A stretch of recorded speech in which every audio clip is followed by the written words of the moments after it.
With chapter 184 of Dandadan in the books, let's go ahead and go through the chapter and discuss everything that went down, because there was a lot to go over and discuss, but I do think that after this chapter especially, we're going to be seeing an influx of more comments like these, which see these chapters as nothing burgers, whatever that means. Also, I was right with one of my theories for once, so let's go ahead, get into it, and critically discuss chapter 184. If you're here for weekly Dandadan content, then you're in the right place. Get subscribed, drop a like, and support what we're doing here.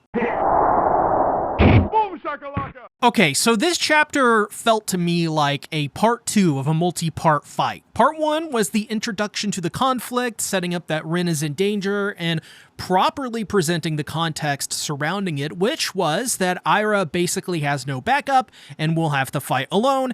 It also introduces the conflict between Kenta and Okarum, between the Kur baddie and Hase. In other words, a total nothing burger, and nothing at all important happened. Nothing. Not a thing. I hate critically thinking too, little buddy, don't worry. But jumping into this chapter, the pace of it was, it was very well done, with even more double page spreads that just, wow, they were so incredible. I mean, look at these. You know, it's funny, I read something recently, the statistic was that 70% or something like that of Dandadan's entire manga thus far has been double page spreads. That's insane considering that this is mostly a weekly series thus far. So, jumping in properly, Ira successfully captures Rin's head, which is the weirdest thing to say out loud, and it's just so funny to me, but the use of the word skank in Dandadan always gets me too. Because like clockwork, Cowabunga dude calls Ira a skank, which is even funnier is the mechanic of how Rin became a floating head. Now get this, because this is awesome. These headless teenage boys who suspiciously all look like, well, the same somehow, well, they grab a person and then slam dunk them into a basketball goal, and pop goes their head. I thought this was a clever homage to Slam Dunk, which, hey, I still need to read that one. Tell me in the comments how dumb I am for not reading it yet.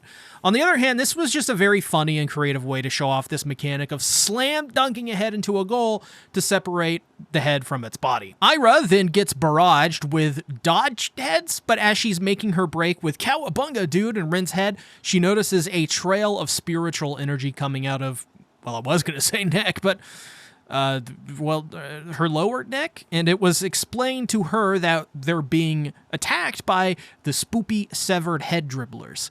Now, apparently, as the myth goes, if you sneak into the gym of a school at night to play ball, these athletic spirits will appear and they will be looking for balls. Specifically head balls.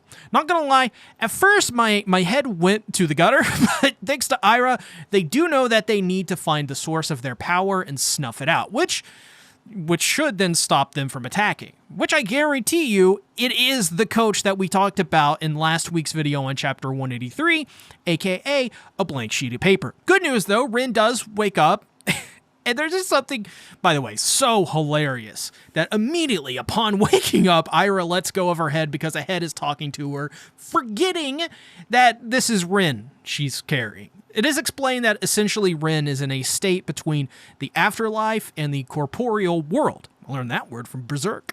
So the stuff coming out of her lowered head area is her life force. And eventually, if they don't get her body back, she will go to the afterlife and freaking die, dude. That's some pretty heavy stuff, but I'm really happy that I was actually right about one of my theories coming to fruition. It's not often that I am right about these kinds of things, so I'm going to celebrate this week with more, I don't know, Dandadan. Or some pizza, dude. Yeah, that'll fix me. But it won't fix Ira, because she nearly dies when she is directly hit in the back by a head ball. This was pretty gnarly to look at, the wound on her back. I mean, like, it literally disintegrates her clothing and bloodies her back. We also get this amazing panel of the dudes running at Ira as she slams into the wood-covered concrete floor of the gym. And it only gets worse. We see this insane panel of the player picking Ira off the floor by her head as blood pours out of her back and dribbles her head repeatedly into the ground. Oh, yikes. Not gonna lie, this was some pretty hard stuff to read, to watch. Only because, think about it. Think about how much it would hurt to go through what she is going through. I thought for just a moment that they were going to actually kill Ira here. That's how brutal this looked to me, which I think just goes to show how great Tatsu's art is and how lucky we are to have him and his team creating this manga for us. This got an actual feeling out of my cold and black heart, you guys.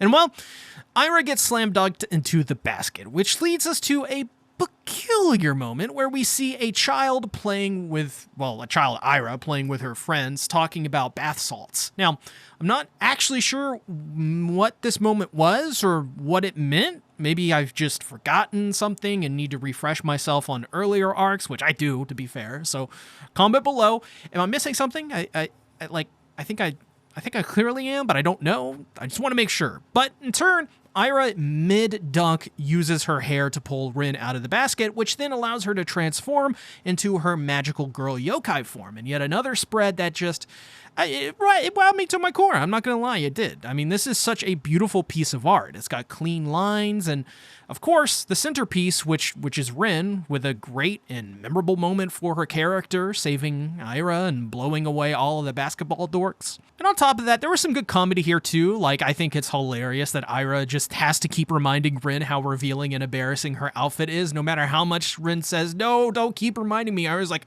huh, what? And just repeats it. You'd think that being so embarrassed, though, that she'd want to invest in a new outfit or get it changed. I mean, she is a magical idol girl, right? But what is really cool is that with her ability, she is like Uraraka from My Heroic Academy. So she's still pretty badass, to be fair. This was a great moment, gotta say, but the chapter finishes as strong as that moment, with both Rin and Ira standing up together against their foes, showing off that bloodied back. Man, I cannot wait until this gets animated in the anime in some 55 years. So, in my most humble opinion, I think this chapter was a nothing burger. Okay, I'm done slam dunking on people's insane, out-of-nowhere expectations and, honestly, worrying lack of critical thinking. But this chapter was just really good. But my theory coming out of it is that the person behind this has to be the coach.